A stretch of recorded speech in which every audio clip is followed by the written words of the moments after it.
Muy buenas noches a todas y a todos. Es realmente un gusto ver que este seminario está generando tanta concurrencia, tanta participación de estudiantes preocupados por el fomento y desarrollo del pensamiento crítico tan necesario a nuestro modo de ver en CIESPAL en nuestros días. Yo voy a centrar la ponencia más sobre la reflexión de lo político, lo técnico y lo estético entre Rancière y Echeverría. Para Bolívar Echeverría, en líneas con las reflexiones de Carlos Marx, el modo capitalista de la vida opera a partir de algo que podríamos denominar como represión y enajenación fundamental de lo político. Y lo político, como sabemos, es una de las cualidades específicas de los seres humanos que viven en sociedad y que poseen discurso. Comprender al ser humano como animal político, nos dice Echeverría, es reconocer su necesidad esencial de vivir en polis o en sociedad con los otros seres humanos. Lo político tiene que ver con esa capacidad de decidir sobre los asuntos de la vida en sociedad, de fundar y alterar la legalidad que rige la convivencia, de tener a la socialidad de la vida humana como una sustancia a la que se le debe dar forma y a la que se la puede transformar. En sociedades neoliberales, lo político viene a ser sofocado o marginado, puesto que esta dinámica económica, como proceso de exacerbación de lo privado, se reproduce de manera atomizada e inorgánica, sometiendo a las relaciones sociales o comunitarias, limitando drásticamente los ciclos de reproducción social. El discurso liberal moderno, nos dice Echeverría, se ha encargado de posicionar a la política como una práctica o actividad especialmente relacionada con la llamada política pura, que vendría a estar constituida por el conjunto de actividades propias de la clase política, o lo que está relacionado con los estratos más altos de la institucionalidad social y que tiene que ver con el Estado, el manejo de las instituciones, los partidos políticos, campos en los que la sociedad existe exclusivamente en tanto que sociedad representada. Las formas propiamente sociales con las cuales se reconfigura la sociedad toman cuerpo concreto en un conjunto de instituciones que regulan las relaciones sociales y que tienen que ver con todos los aspectos de convivencia, unos más públicos, otros más privados, que abarcan desde los lazos de parentesco hasta las instituciones religiosas, pasando por las instituciones laborales, civiles y políticas. Sin embargo, como nos recuerda Echeverría, nada entorpece con mayor fuerza a la cultura política en nuestros días que la suposición liberal que señala que la puesta en práctica de lo político pertenece en calidad de monopolio únicamente al ejercicio de la política, es decir, a ese conjunto de prácticas y procesos que tienen que ver con el Estado y con las instituciones que determinan el orden social en el que se organiza la coexistencia humana. Lo político, como señala Echeverría, está directamente relacionado con la conflictividad. Es el espacio en donde se cuestiona la supuesta efectividad de la política, sus aspectos técnicos o burocráticos. Es el lugar desde donde se reformulan las dinámicas que impiden reconocer las demandas sociales, así como la diversidad de las identidades colectivas. Lo político es desde donde surge el nosotros, indios, afros, LGBTIs, ecologistas, etc., en oposición al ellos, el Estado, el gobierno, las instituciones, los partidos políticos y lo instituido. Lo político es el campo donde se vive el conflicto, la tensión, el antagonismo y las fricciones sociales frente a la manera como se construye la sociedad. En nuestros días de hegemonía global neoliberal, podemos hablar de un modelo económico político que busca opacar o silenciar los antagonismos, así como todo conflicto social. Escuchamos ahora hablar de consensos, de diálogos, ya no de antagonismos. Como ya lo manifestaba en su momento Carl Schmitt, la tradición liberal a pesar de reproducir estados con grandes diferencias sociales, económicas y culturales, no acepta ningún tipo de cuestionamiento, ni tampoco que se ponga en duda su capacidad de procesamiento de demandas sociales. La llamada política formal intentará sofocar todo tipo de manifestación de lo político, aduciendo que si los conflictos no son seleccionados, mediados o procesados por la política pura, estos deben ser descartados. Por eso, tanto en la tradición liberal como posteriormente en el neoliberalismo, de manera aún más radical, lo que tenemos es un intento constante de enajenación de lo político a partir de la automatización, privatización o paralización de las facultades de los ciudadanos de autoproyectarse o de autorrealizarse reflexiva o conscientemente, es decir, de constituirse a sí mismos como parte integral de la sociedad a través de una praxis en donde se pueda deliberar sobre los diferentes aspectos que atañen a la vida humana. Lo político neoliberal, como sostiene Echeverría, constituye el claro ejemplo de una batalla constante por reprimir las diferentes formas de resistencia anticapitalistas, sobre todo frente a aquellas luchas que se oponen a toda forma de privatización de las esferas que permiten asegurar los diferentes aspectos de la vida, como son salud, seguridad social, sectores estratégicos, naturaleza, etc. De esta manera, lo político, lo contestatario o lo revolucionario se va a definir a partir de la resistencia de los sujetos y actores sociales frente a la enajenación de su politicidad, justamente a través del cultivo de prácticas y acciones que se oponen a los comportamientos y dictámenes de la ideología, en este caso neoliberal dominante, encargada de vigilar y reprimir todo aquello que atente contra las reglas del juego capitalista. Para Rancière, al igual que Echeverría, la noción de lo político tiene que ver con lucha política, tiene que ver con necesidad constante de expansión de la democracia y con ello de expansión de los derechos. Desde esta perspectiva, para Rancière, la democracia presupone una disputa constante en los campos y en los espacios en donde no se ha logrado la igualdad. En este sentido, los procesos emancipatorios tienen una tradición, una historia que no está hecha únicamente de eventos que estallan en medio de la cotidianidad de injusticias, sino que están relacionados con disputas históricas que demandan y exigen recrear las formas de lo común para que éstas no dependan únicamente del Estado o del consenso neoliberal. Pero ¿qué relación tiene la política con la democracia? La democracia, nos dice Rancière, tiene dos adversarios. Por un lado, se opone claramente al gobierno arbitrario, a un gobierno sin límites, que podemos llamar tiranía, dictadura o totalitarismo. Pero por otro lado, se opone también a la dimensión más íntima de la democracia liberal, que está relacionado con aquello que se conoce como buenos gobiernos, que vendrían a ser aquellos gobiernos que son capaces de controlar, separar o alejar los malestares latentes de los diferentes sectores de la sociedad. Las denominadas crisis de los gobiernos democráticos no van a ser otra cosa que la intensidad y la exacerbación de las manifestaciones y expresiones de esos sectores de la sociedad que no encuentran su representación al interior de la llamada política formal.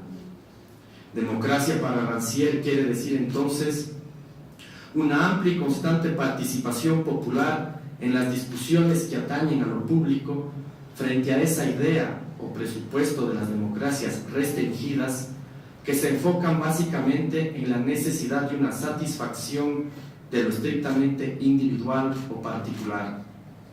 En este punto cabe tener presente, nos dice Rancière, que las características anteriormente atribuidas al totalitarismo o al autoritarismo, comprendidos como estado devorador de la sociedad, ahora se han convertido en las propiedades de una democracia circunscrita a la sociedad de mercado, la cual ha terminado devorando al Estado, afectando directamente a las esferas de lo público y de lo común.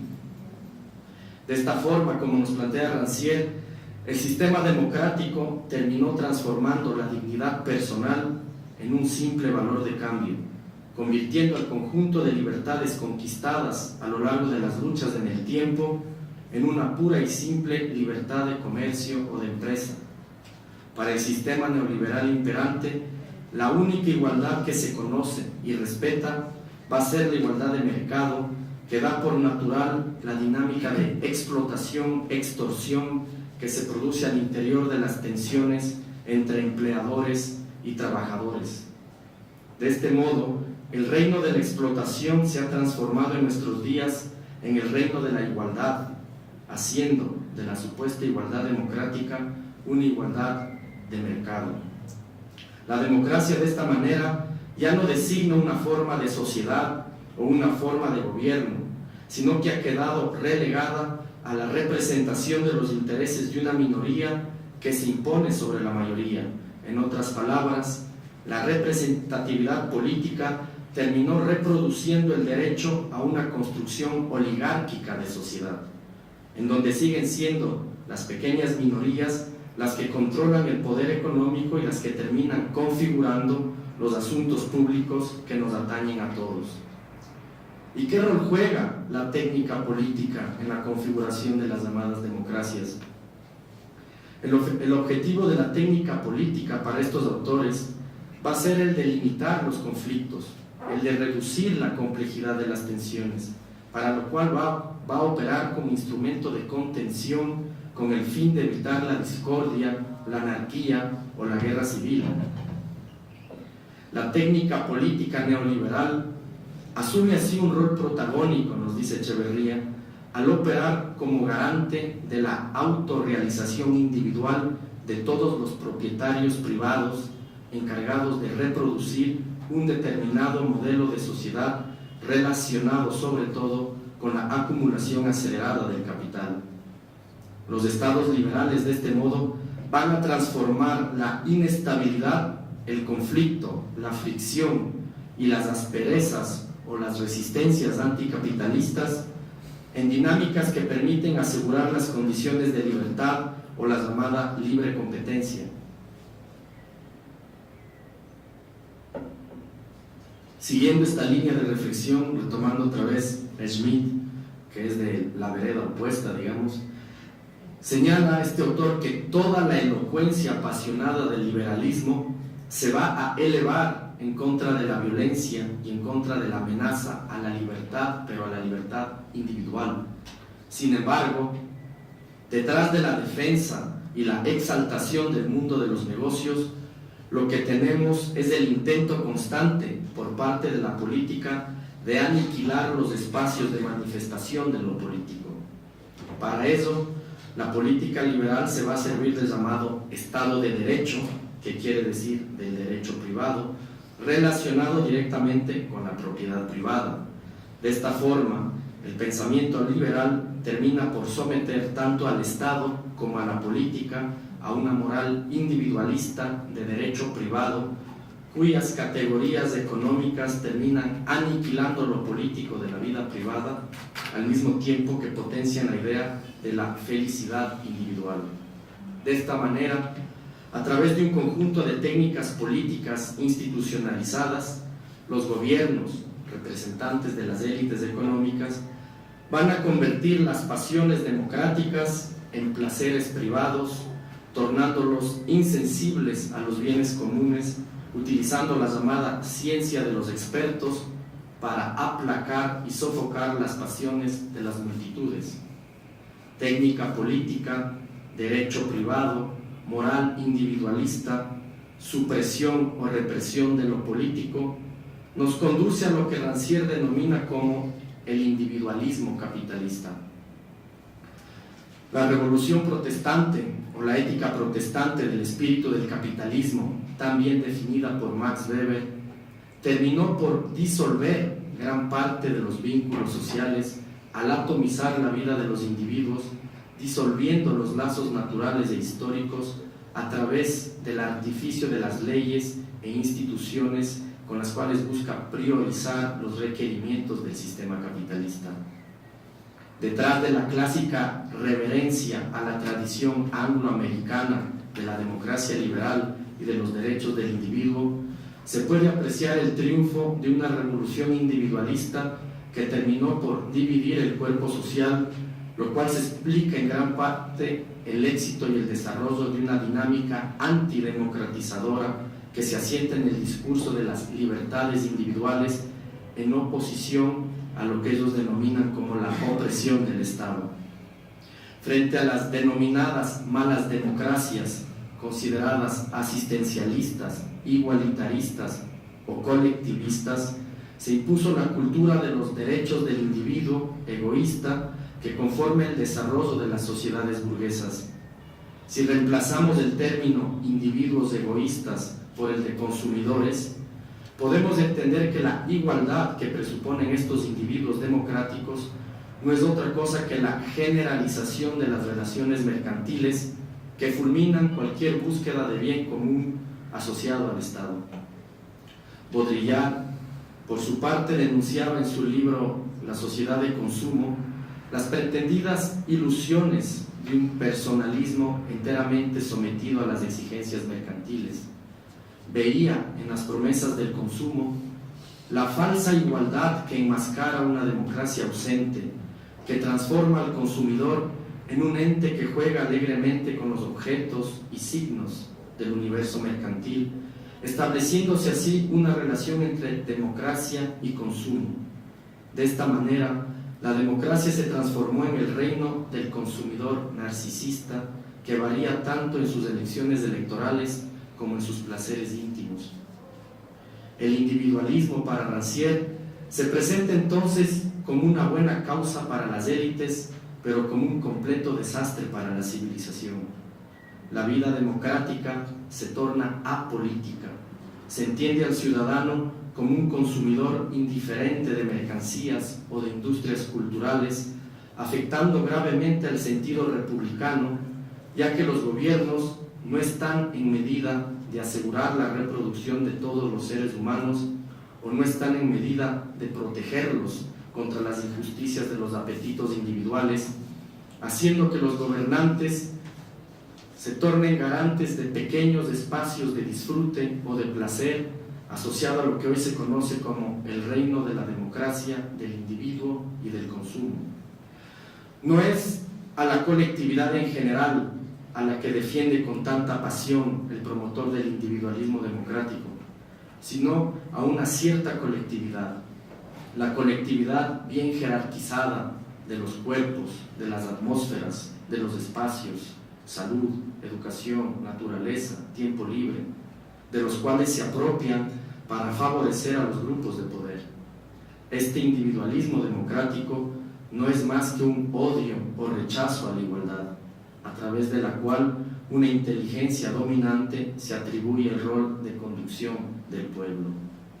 La actual guerra declarada por parte del neoliberalismo a los estados de bienestar, en el caso europeo, se presenta como la necesidad de poner fin a una situación que ellos llaman de asistencia social, para reposicionar la idea de responsabilidad individual y las iniciativas de la sociedad civil, al mismo tiempo que señala la supuesta importancia de acabar con esa figura del llamado Estado paternal de la seguridad social y de la solidaridad que surgió de las luchas y reivindicaciones históricas de obreros, campesinos y sectores populares.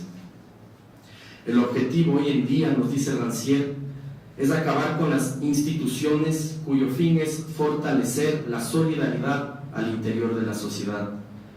Es por ello que el discurso dominante afirma hoy en día que todos aquellos que combaten por la defensa de servicios públicos, por favorecer la legislación del trabajo, las pensiones del desempleo o por un sistema de jubilaciones más justo, van a ser siempre acusados de llevar a cabo una lucha por un modelo de Estado nacional que ya no está acorde con las necesidades económicas de nuestro tiempo, que son las del gran capital financiero e internacional.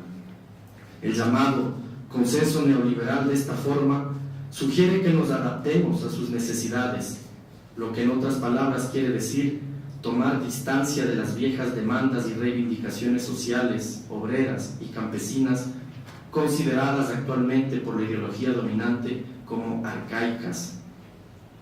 La democracia en nuestros días oculta y niega la dominación de las élites, traduce los intereses de las transnacionales y del capital privado en requerimientos de los apetitos individuales de los ciudadanos consumidores.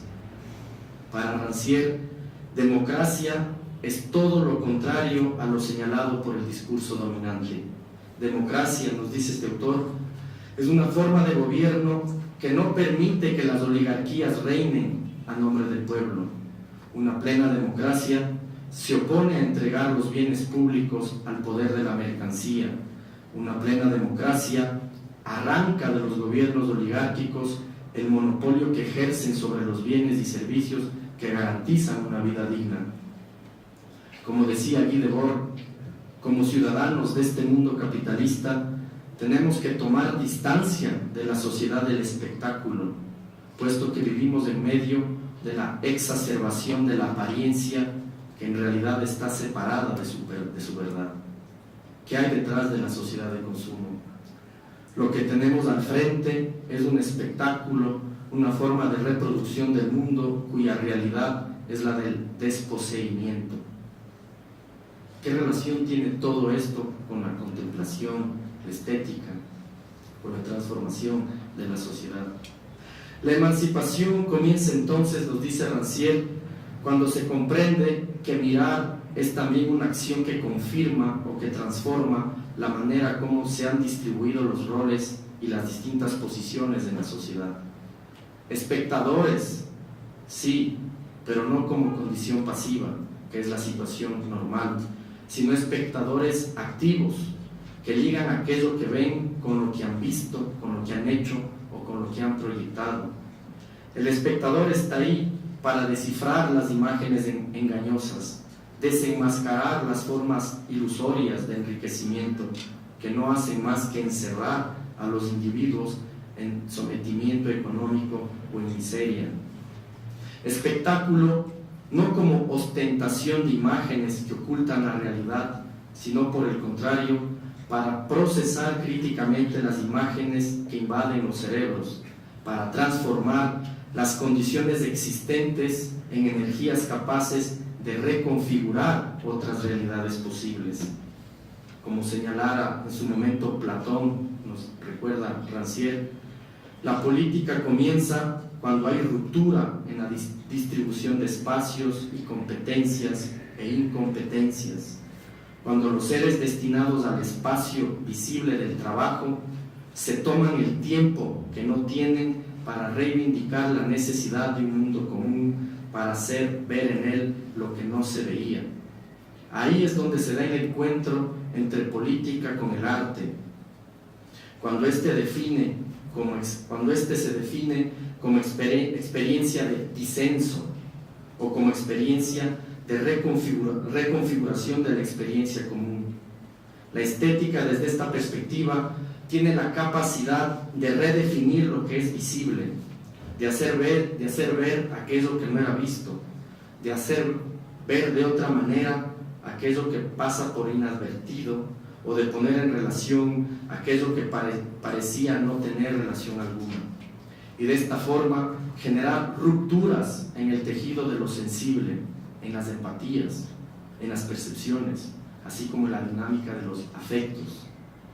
La estética tiene la capacidad de cambiar los modos de presentación de lo sensible, cambiar las formas de enunciación del discurso, los marcos de referencia, las escalas de valores. Construye relaciones nuevas entre la apariencia y la realidad, entre lo singular y lo común, entre lo visible y su significación, cambiando nuestra percepción de los acontecimientos sensibles, así como nuestra manera de relacionarnos con ellos. La estética, al mostrar otras facetas de la realidad, puede incentivar la participación en la vida pública a una importante parte de la sociedad que ha permanecido relegada y condenada a la vida doméstica e informal, anulados en sus capacidades propias de reconfigurar la sociedad en función de sus necesidades reales.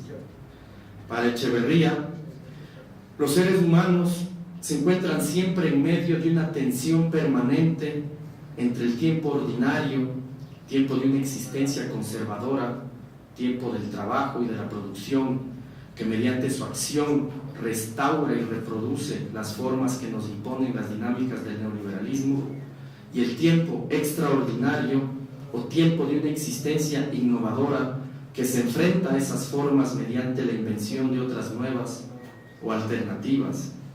Para Echeverría, únicamente en el tiempo extraordinario se da la posibilidad efectiva de aniquilamiento o destrucción de la identidad de grupo, puesto que es un tiempo que se abre y permite la realización de potencialidades de la sociedad, tiempo en donde las metas y los ideales libres de la comunidad pueden cumplirse.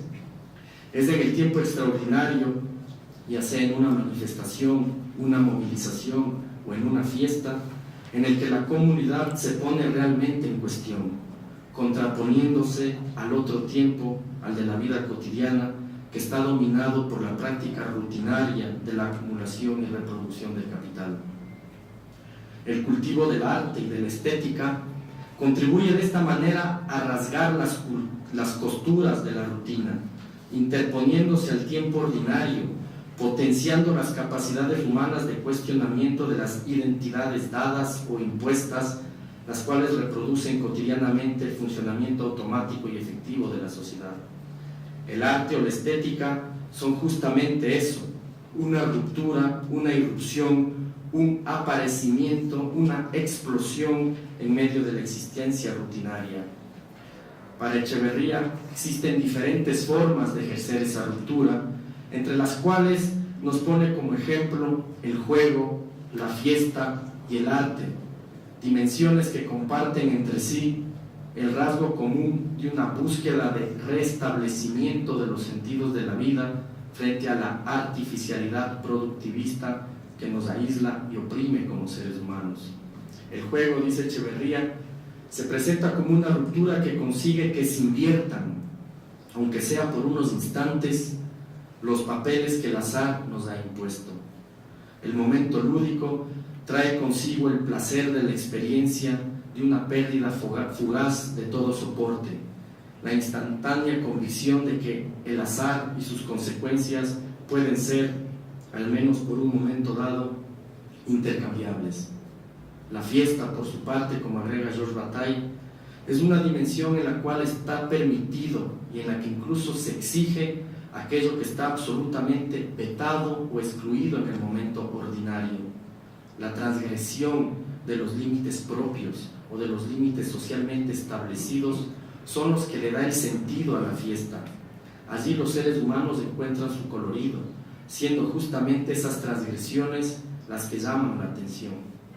La fiesta puede ser comprendida como una ceremonia, como una experiencia, un trance, un delirio, dimensiones muchas veces indispensables para la ruptura con el tiempo cotidiano. Si no se da ese traslado, si el paso de la conciencia rutinaria a la conciencia de lo extraordinario no se da mediante una sustitución de lo real por lo imaginario, no hay propiamente una experiencia festiva. Por ello, no hay sociedad humana, nos dice Echeverría, que desconozca o prescinda del disfrute de ciertas sustancias potenciadoras de la percepción o hasta incluso incitadoras de la alucinación. Gracias a estas sustancias, los seres humanos violentan su existencia orgánica, obligándose a dar más de sí, a rebasar lo requerido por su simple animalidad, para desde allí poder percibir algo que en estado consciente o de fijación productivista estaría vedado. Es justamente en la dimensión festiva, como señala Echeverría, donde lo imaginario da refugio a lo político y donde la actitud anticapitalista está omnipresente. El caso del arte es, sin embargo, completamente diferente a las dos anteriores.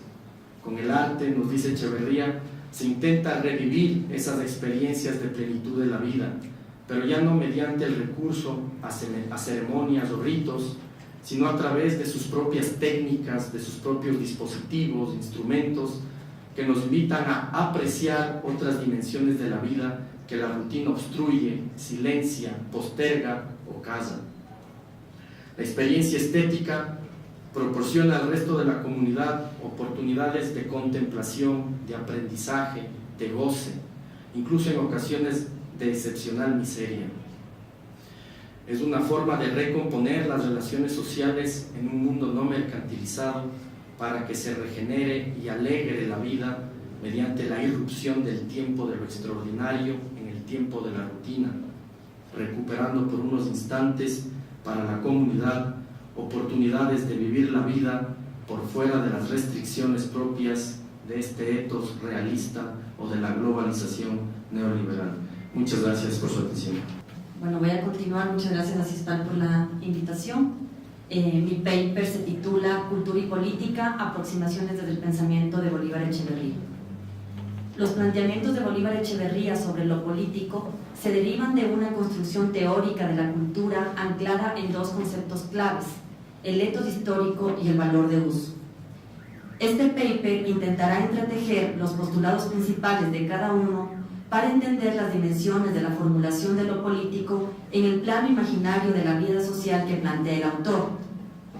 En este sentido, tengo que aclarar que cada uno de estos conceptos, digamos, tanto el etos histórico, el valor de uso, la cultura mismo, han merecido en la obra de Bolívar Echeverría un trabajo exhaustivo y investigación a profundidad, digamos, que yo en este paper voy a tratar de conectar de alguna manera. Entonces es una propuesta mía, digamos, de ir siguiendo el hilo de lo político en la obra y en los conceptos claves que, o sea, a mi parecer tiene el pensamiento de Bolívar. En primera instancia, habría que señalar que Bolívar Echeverría comprende la materialidad de la cultura como prácticas concretas que constituyen la concreción del sujeto social. En otras palabras, las formas culturales como maneras de hacer y por consiguiente como prácticas de producción de sentido, partiendo de una definición crítica de la cultura que cuestiona la invasión de la forma mercantil homogenizante y abstracta sobre la vida social. Echeverría señala, en definición de la cultura, que la socialidad no se trata solamente de una red de relaciones sociales de convivencia, sino de una red que se está constituyendo y configurando en un proceso de concretización determinado, que es una red dotada de una mismedad, individualidad o identidad dinámica. Esta era una cita, cierro comillas. En este sentido, define la cultura como el cultivo crítico de la identidad, donde la identidad se entiende como la dimensión material de la socialidad, es decir, como las formas concretas y múltiples que adquiere la reproducción social, y donde el grado crítico significa la puesta en crisis de dicha identidad. Por otro lado, los planteamientos de Echeverría se centran en el análisis de la politicidad del proceso de reproducción social, a través de una comprensión semiótica del valor de uso o forma natural, como lo múltiple y diverso de la concreción del humano, que, partiendo del entendimiento de la artificialidad de lo social, cuestiona e interpela la supresión del potencial de libertad de lo social al imponerse una forma identitaria, homogenizante y abstracta fundada en el valor mercantil. Siguiendo las ideas respecto a la transnaturalización que desarrolla en definición de la cultura, se entiende que lo que determina la condición del humano no es un estado de naturaleza pura, sino su condición de ser social. Así, lo social es siempre artificial y arbitrario, y por lo tanto, la artificialidad contiene una condición de elección que implica que una forma siempre puede ser otra. Para el autor, la forma natural hace referencia a este proceso de transnaturalización. Esta artificialidad, que implica necesariamente libertad y autonomía, es lo que lleva a Echeverría a comprender que la forma natural, como lo múltiple y diverso de la concreción de lo humano, no desaparece en el capitalismo, sino que es subsumida por una lógica que suprime su potencial de libertad al imponerse una forma identitaria homogenizante fundada en el valor mercantil. Así, la forma natural corresponde a los valores de uso porque está asociada a las necesidades de producción y consumo del ser humano. Construyendo una crítica a la modernidad, Echeverría explica la subsunción de la forma natural bajo la forma del valor o valor mercantil en la dimensión social del capitalismo, diciendo, abro comillas, esta subsunción consiste en el fenómeno de la enajenación, la subjetividad de sabida, su capacidad política de identificarse o de decidir sobre sí misma, sobre su forma, es sustituida por su representante fantasmal, por la voluntad de autovalorizarse que está en el valor económico del mundo de las mercancías capitalistas. Cierro comillas.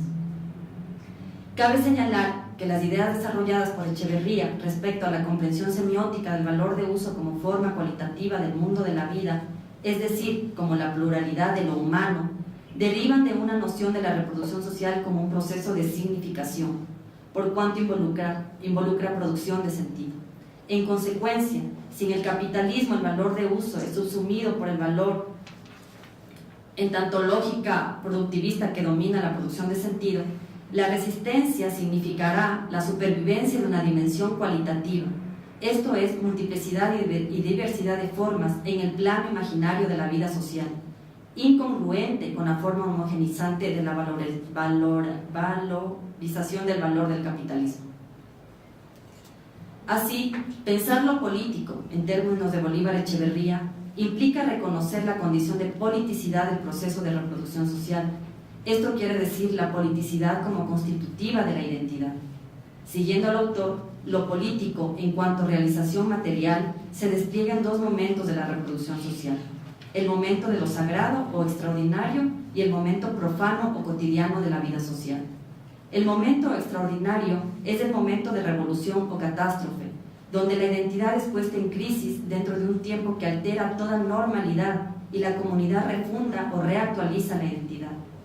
Por su parte, en lo cotidiano, existen dos maneras de presencia de lo político: una real, que se presenta en la rutinización del momento revolucionario, que correspondería a la relación entre sujetos e instituciones público-estatales, y otra imaginaria, que comprende un simulacro del tiempo extraordinario, constituyendo una ruptura dentro de la normalidad de la reproducción social, es decir, en el momento no revolucionario, a través de experiencias lúdicas, las festivas y las estéticas. Para Echeverría, la puesta en peligro de la identidad significa rupturas que acompañan el funcionamiento rutinario de la vida cotidiana, burbujas de libertad que irrumpen para mostrar la tensión entre un mundo constituido y arbitrario y el riesgo de que sea solo una de sus formas.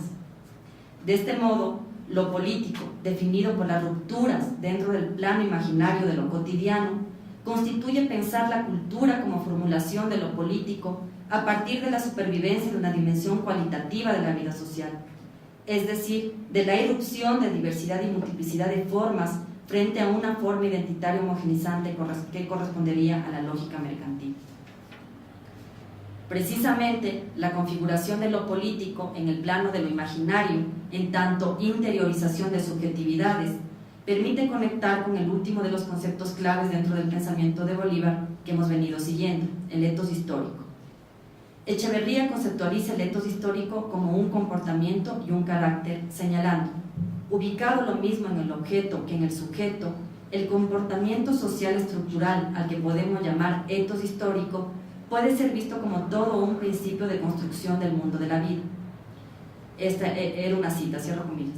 A partir de allí, explica que existen 4 etos o modos de interiorizar la contradicción constitutiva de la modernidad capitalista. La contradicción entre el valor de uso y la valorización del valor. En su obra, La modernidad de lo barroco, señala que a partir de la contradicción entre el valor de uso y valorización del valor, se desplegarían 4 etos históricos o principios de organización de la vida social que permiten sobrevivir a la contradicción de la modernidad capitalista: el etos realista, el etos romántico, el etos clásico y el etos barroco. Aquí voy a hacer solo un paréntesis sobre el etos barroco, no hay necesidad como de extenderse más,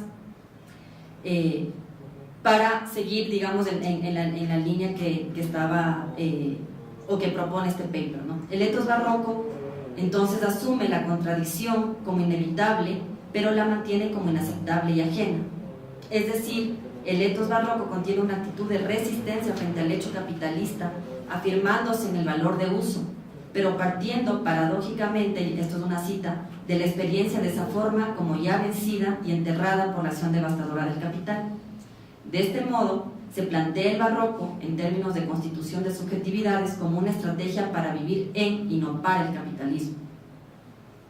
Con lo anterior se podría decir entonces que la resistencia del valor de uso como dimensión cualitativa de la vida, en la configuración barroca de la modernidad tal como la entiende Echeverría, permite comprender el valor de uso en las formas culturales como una tensión que involucra la capacidad de imaginar otros modos de hacer frente a la lógica productivista, y donde la barbarie significa la aniquilación de la capacidad de lo social de constituirse como múltiple y diverso bajo dicha forma mercantil homogenizante. Finalmente, partiendo de la idea de que lo político en el plano del imaginario constituye el problema de la producción de subjetividades, se puede proponer una discusión con los postulados de Jacques Rancière respecto a la relación que se plantea entre estética y política. A partir de una noción de lo común establecida como reparto de lo sensible, el autor desarrollará su entendimiento de lo político instalado en los procesos de subjetivación social. En su primera tesis sobre política, Rancière plantea una definición que coloca la política fuera del campo netamente institucional. Abro comillas. La política no es el ejercicio del poder. La política debe ser definida por sí misma como un modo de actuar específico, puesto en acto por un sujeto propio que depende de una racionalidad propia. Es la relación política que permite pensar al sujeto y no al contrario. Cierro comillas. En este sentido, lo político tiene que ver con las formas como se lleva a cabo este reparto dentro de lo común. Abro comillas. Una manifestación es política, no porque tenga tal lugar y refiera a tal objeto, sino porque su forma es la de un enfrentamiento entre dos repartos de lo sensible, dice Rancière. Es decir, lo político está en juego cuando se cuestiona un estado de cosas que desestabiliza un reparto de lo sensible, que determina qué es lo visible y qué es lo decible. Por lo tanto, dice Rancière, la esencia de la política es el disenso, pues tiene que ver con la irrupción del excedente, de lo incontado en un marco de lo común. Rancière define la relación entre política y estética como las formas de visibilidad en las prácticas del arte, del lugar que ellas ocupan, de lo que ellas hacen respecto de lo común. Dicho de otro modo, el autor se refiere a lo político en el arte como la manera como se hace visible la parte sin parte, entendiendo aquello que no tiene parte como el excedente que perturba una lógica establecida de comunidad. Al poner en diálogo los postulados de Rancière con los de Bolívar Echeverría, se puede decir que la cuestión de lo político articula un espacio para analizar las formas culturales o modos de hacer como terrenos de disputa en la producción de subjetividades. Así podríamos preguntarnos, por ejemplo, ¿cuáles son las formas de visibilidad de la resistencia del valor de uso en el plano del imaginario? ¿O de qué manera el disenso tiene que ver con las rupturas en el plano imaginario? ¿Cuál es la relación entre el disenso y formas derrotadas por la forma identitaria homogenizante fundada en el valor mercantil? ¿O de qué manera lo político constituye la forma de visibilidad del disenso? Estas son más líneas, digamos, aproximaciones para seguir pensando la relación entre estos dos autores. En este sentido, podríamos pensar, por ejemplo, que la resistencia del valor de uso correspondería a la parte sin parte, puesto que justamente la dimensión cualitativa sobrevive en calidad excedente a la devastación del capital, constituyendo la parte que no cuenta. De este modo, la resistencia se localiza en la restitución de lo social como múltiple y diverso frente al arrasamiento homogenizador de la forma mercancía, a través precisamente de la materia suplementaria que reclama su estatus de resto, que irrumpe para disputar diversas maneras de subjetivación. Así, lo político conformaría subjetividades desacomodadas y en este sentido disidentes, dentro de un orden social que liquida la fuerza crítica de la pluralidad para imaginar otros mundos posibles. Gracias. Buenas tardes a todos y muchas gracias por haber venido aquí en este seminario que trata lo político, lo técnico y lo estético. Y bueno, os veo un poco cansados y también creo que el aparato teórico es bastante grande, ¿no? Y decimos que también es, para nosotros fue todo un ¿cómo se dice? Un desafío encontrar Bolívar Echeverría con Gramsci, con Rancière y hablar de la cuestión de lo político, porque antes de todo es una cuestión que no se habla y que crea en nuestras sociedades muchas confusiones sobre qué es lo político y qué es la política. Y son también argumentos que, enfrentados solo sobre el plano teórico, acaban un poco reduciendo nuestras potencialidades como investigadores para potenciar las prácticas sociales, ¿no?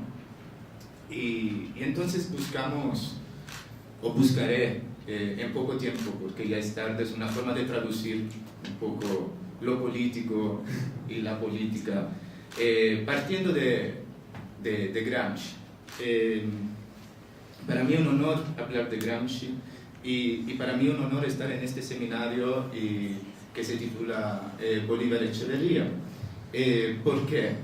Porque son dos intelectuales que nunca han tenido miedo no solo de hablar de lo político, sino de hacer lo político. Y propiamente yo creo que es esta la diferencia. Una cosa es pensar y una cosa es pensar actuando, ¿no? Y son dos visiones completamente diferentes de lo que estamos haciendo. Mientras la prima, el pensar, pertenece a los intelectuales tradicionales, o lo que Gramsci llamaba de intelectuales tradicionales, o sea, lo que replicaban el status quo o los poderes de una sociedad, el pensar actuando siempre presupone un cambio, una filosofía práctica, ¿no? Que presupone un cambio. Entonces este cambio no tiene un atrás y no tienes una reproducción social igual a la anterior. ¿Okay? Entonces esto es las diferencias entre político y política en términos subjetivos. Somos políticos siempre, porque pensamos y actuamos. Hacemos políticas solo algunas veces, porque muchas veces pensamos y solo reproducimos, ¿no? Todo esto nace de una crítica que Gramsci hace a Marx y que no es siempre vista en los cuadernos porque parece como si no se la hace, pero en general esto está debido a la censura, o sea, el hecho que Gramsci escribe estos cuadernos en la cárcel y nunca puede nombrar la filosofía como algo marxista, o sea, no puede utilizar el término Marx y no puede utilizar el término marxismo. Entonces se inventa el término filosofía de la praxis. Filosofía de la praxis es simplemente el marxismo. ¿Okay? Partimos de este punto. Entonces, ¿cuál es el marxismo de Gramsci? ¿En qué se diferencia con el marxismo de Marx? Se diferencia sobre el hecho que Gramsci le contesta a Marx el hecho que Marx es bastante idealista y posiciona y nunca se emancipa de un idealismo, aunque escribe las tesis sobre Feuerbach, nunca se emancipa de este idealismo. O sea, él piensa que siempre habrá una clase colectiva, en este caso de trabajadores, que conseguirán llegar a romper estas contradicciones, ¿no?, que se generan con las relaciones capitalistas y llegar finalmente al comunismo. Y además estas clases no están compuestas por individuos, sino es una clase total, están compuestas por un trabajador colectivo. Y este trabajador colectivo toma el nombre de General Intellect.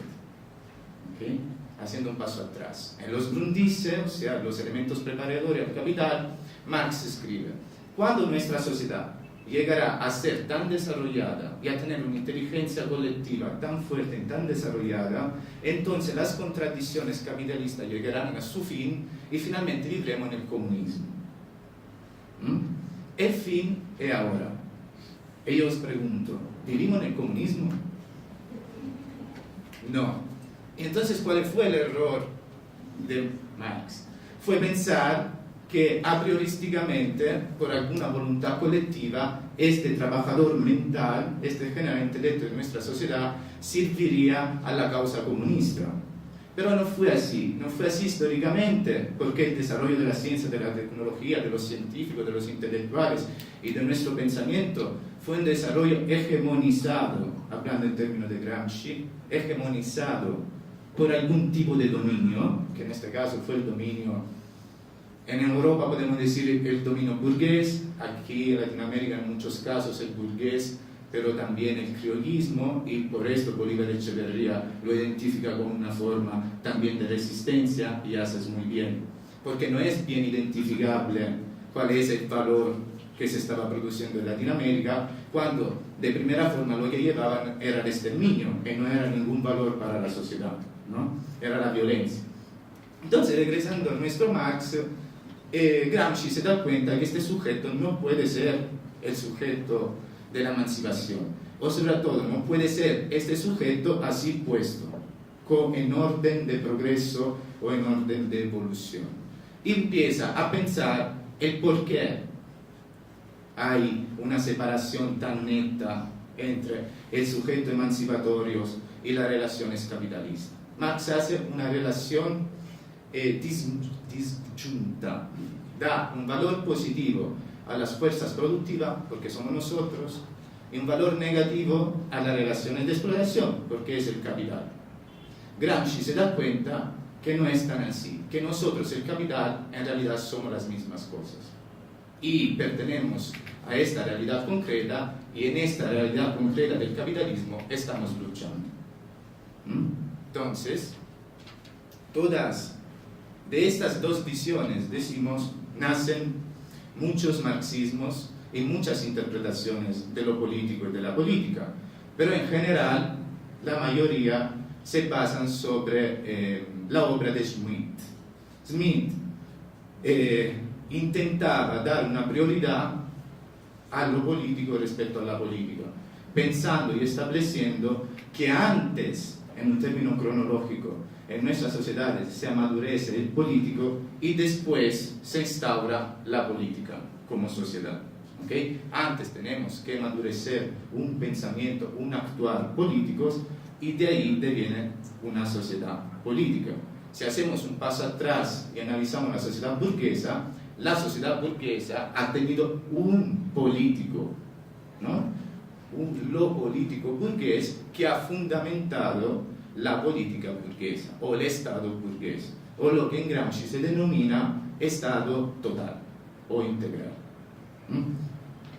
Sin embargo, esta visión de Schmitt, que es algo que después se refiere también a Tusser, Rancière, y en parte, pero no del todo, Bolívar Echeverría, porque Bolívar rompe con la tradición francesa, ¿okay? Después vamos a ver cómo. Y Gramsci revierte la posición y dice claramente que no es posible pensar y actuar de forma separada. Los ejemplos clásicos que nos ponen los cuadernos son el cocinero que hace los huevos, ¿está pensando cuando hace los huevos? Pregunta. ¿Sí o no? ¿Sí? No piensas haciendo los huevos. Yo creo que sí. Tiene un arte el cocinero en hacer los huevos, pero no solo un arte. Participa de unas relaciones sociales dentro de la cocina, si es cocinero.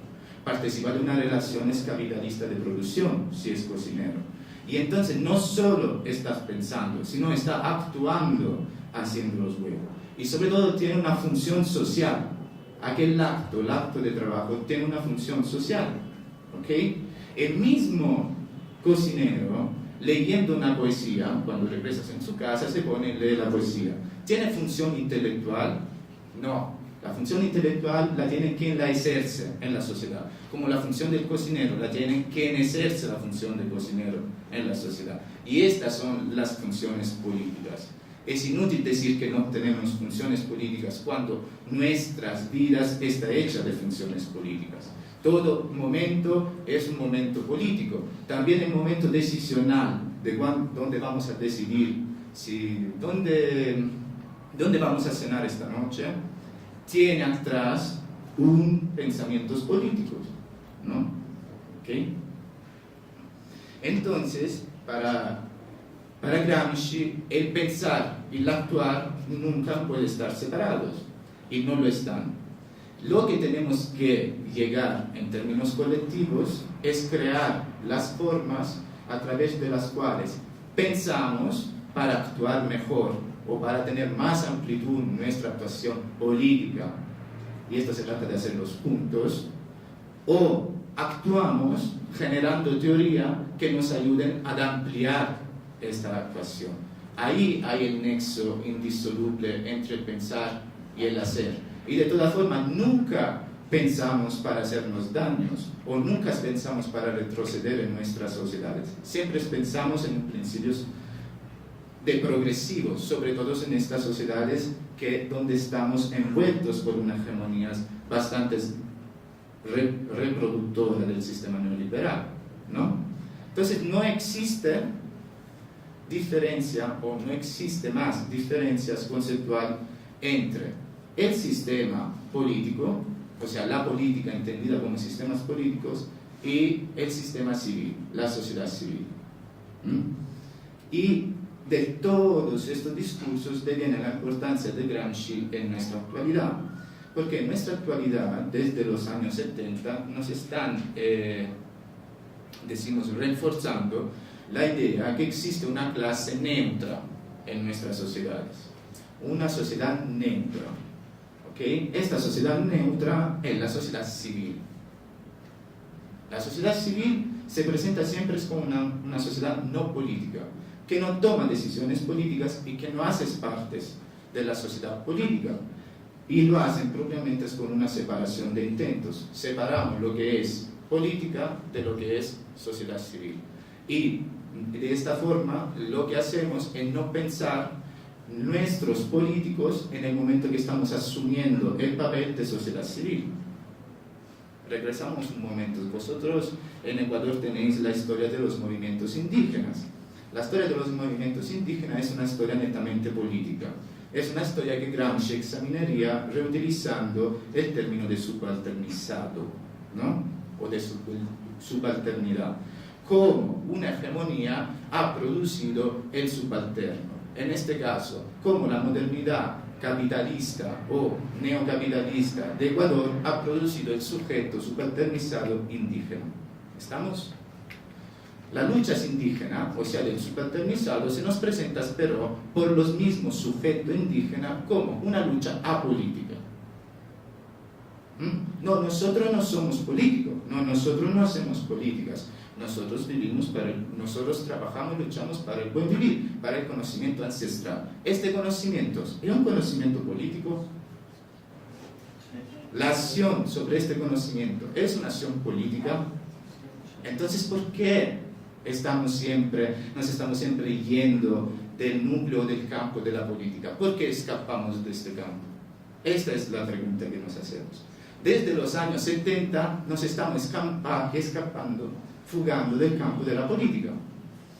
Todos, sobre todo las izquierdas mundiales, excepto este decenio que se ha vivido en Latinoamérica, se han empeñado a escaparse del terreno de la sociedad política, sobre todo del Estado representado en cuanto a Estado de democracia representativa, Estado representativo, ¿no? Los partidos no sirven más, el Estado no sirve más, la nación no sirve más y la política no sirve más. Y entonces, ¿qué sirve? Sirven los movimientos, sirve la autoorganización y sirve sobre todo la neutralidad de la sociedad civil. ¿Y si estamos haciendo un favor al neoliberalismo? Si estamos contribuyendo a la hegemonía neoliberal de nuestros tiempos, entonces Gramsci nos sirve propiamente en este momento histórico para recuperar nuestras posiciones políticas, para finalmente reivindicar nuestra subjetividad política en esta sociedad y no en otra. No en una democracia Larancière ideal. La democracia verdadera no es esta. La democracia verdadera no es esta otra. No, esta es. Con sus principios y sus defectos, es el resultado de las relaciones sociales que nosotros pertenecemos. Y entonces es el resultado de la hegemonía en que nosotros participamos, cada día y cada noche. Claro que esa hegemonía tiene una sociedad, o decimos un bloque dominante, alguien que nos está dominando. Pero claro que el dominador, a lo que le interesa es crear un consenso entre todos. Entonces dominar sí, pero con nuestros mismos argumentos, no con los argumentos suyos. Nuestros argumentos devienen los argumentos del dominador, y así es que funciona una hegemonía neoliberal. ¿Y si los argumentos son los argumentos técnicos? Si no se presentan estos argumentos bajo las formas de tecnicismos. Bueno, estos argumentos no se presentan como argumentos políticos, devienen como argumentos neutrales, científicos, que es muy complicado de debatir en el plano político real. ¿Por qué? Porque el desempleo ha bajado de un 10%, porque hemos hecho 3.000 millones de inversiones en esto, y porque la desigualdad ha bajado de un 3.8, y podemos meter el precio del petróleo, y podemos meter cuanto queremos. Pero si de estos tecnicismos no entendemos que son propiamente el núcleo político de nuestros tiempos, ahí en aquel plano, y aquel plano lo dejamos vacío, lo dejamos sin antagonismo, lo dejamos sin pujas, luchas, bueno, vendemos el técnico como algo neutral, y la política se instaura propiamente sobre argumentos técnicos. Las tecnopolíticas es cuando nuestras políticas se rehace a una ideología técnica, ¿ok? E intenta esconder lo político que hay atrás de este tecnicismo. Y os puedo garantizar que la ciencia es muy política y para nada técnica. No reproduce, produce. Es un conocimiento que se funda sobre la originalidad. En la política o lo político es propiamente trabajar esta originalidad al servicio de la sociedad. Ahora hay dos cuestiones. ¿Estamos trabajando para disminuir las desigualdades sociales o estamos trabajando para subirla? ¿Estamos trabajando para la redistribución de la riqueza o estamos trabajando para acumularla? Si los argumentos técnicos no nos permiten ver esto, es que nosotros no estamos tomando lo político, no lo estamos viendo, y que nosotros no somos sujetos políticos, y nunca nos ponemos en contradicción delante de estos datos técnicos. Entonces, para poder actuar políticamente, lo que tenemos que hacer nosotros es elevarnos a contradicción. ¿Quién somos? ¿Qué hacemos? ¿Cómo estamos actuando? ¿Con quién somos orgánicos? Todos somos intelectuales. Y todos pensamos, entonces todos somos orgánicos. Somos orgánicos no significa un partido, sino una lucha. Soy inmigrante, vengo aquí. Entonces, lo que hago es subir todas una serie de leyes restrictivas a la migración, que podemos llamar de una forma actualizada de racismo. Pero después tengo los papeles. Tengo una persona, un ciudadano como todos los demás. Y empiezo a raciar y a discriminar el inmigrante que viene. Y yo no me veo más como sujetos políticos y no actúo como tal. Y no me elevo yo a principio de contradicción. ¿Okay? Soy feminista, pero cuando estoy en mi casa me porto de machista. No me elevo yo al principio de contradicción, aunque conozco toda la teoría feminista, pero esa teoría me ha servido para presentar mis prácticas políticas cotidianas. No. Entonces, ¿he hecho filosofía de la praxis? No. ¿He hecho marxismo en mi vida cotidiana? No, no soy marxista, y que soy un intelectual tradicional. Gracias.